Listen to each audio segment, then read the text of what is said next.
out. A lot of green on the screen today. The S&P 500, the Dow, NASDAQ, even the Russell 2000, all in the green. Some positive action here as investors digest all things earnings. Coming a little bit better than expected here. Let's get to Ines Ferre right now. Seeing a lot of hot tickers light up our platform at this moment. Ines, let's start with Coinbase. I wrote about this in the morning brief newsletter on Monday about the potential to see a re-rating in Coinbase shares, just given all this enthusiasm around ETFs, and so far so good on that front. Yeah, that's right. And if you take a look at Coinbase in a 5-day chart, take a look, it's up 21% as this momentum has been really building when we're talking about that Bitcoin futures ETF and others that are coming down the pipe. So you're looking today at an intraday action of up 3%. I do want to also mention that Facebook has tapped Coinbase for its new digital wallet, so that Coinbase will be storing funds from Facebook's new digital wallet. That wallet is called Novi. It'll basically allow users to store local currency in crypto. It'll be a standalone app, and that'll plug into other Facebook products like Instagram, etc. So Coinbase's role here is that it'll store those funds within its custody trust company that keeps funds secure. And that's also why you're seeing as well a jump with Coinbase up 3%. Still, though, not at its high of 429 a share, that high that we saw after its IPO earlier this year. But nevertheless, a nice bump, especially a nice bump going into that Bitcoin futures ETF that started trading today. And as talking of nice bumps, Walmart also up today. What's the story with them getting a head start on the holiday season? Yeah, that's right. Walmart was added to Goldman Sachs's America's Conviction list. So you had the analyst there, Kate McShane, and her team of analysts saying that this was really one of the strongest stories that Walmart that Goldman had seen it from its annual retail conference back in September. Basically pointing to a couple of things, pointing to increasing profitability because the company had invested so heavily in e-commerce and its supply chain, and that scale of its e-commerce business really puts it in a good position to increase profits.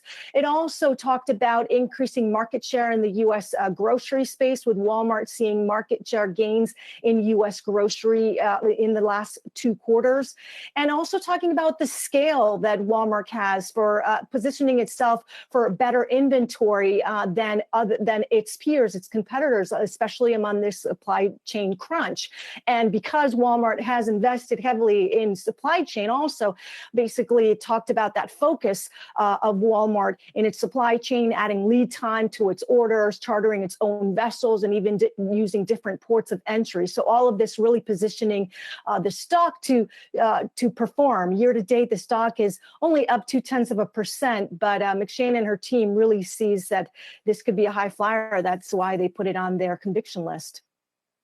And Inez, let's stay on retail here. Ulta's stock can use a couple shots of retinol. Their investor day did not go too well, at least in the eyes of Mr. Market. My friend Stephanie Wissink over at Jefferies shot me a note saying their long-term financial targets shared at investor day were short of elevated expectations, and the stock's getting hammered. Yeah, that's right. So the company having its investor day, putting out its long-term financial targets, and those were a bit conservative for what the street was expecting.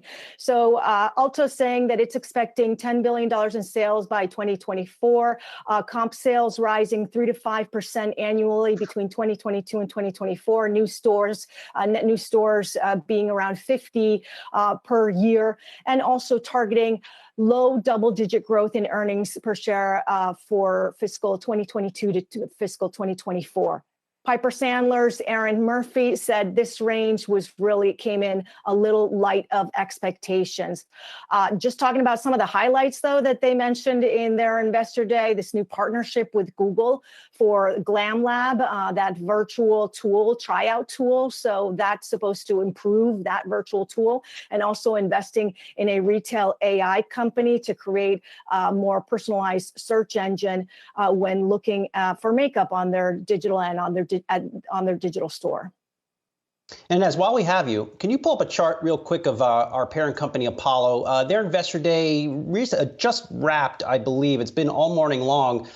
Two highlights from this event. Much better than expected earnings outlook from Apollo for 2022 versus street expectations, actually significantly higher than street expectations. Also, the company looking to hit $1 trillion in assets under management by 2026. This year, they're pegged at about $472 billion here. Look, the stock clearly likes it. The stock definitely does. It's up 7%. Year to date, the stock is up almost 50%, but certainly off of those targets, street liking what it's hearing. All right, Ines Ferre, thanks so much.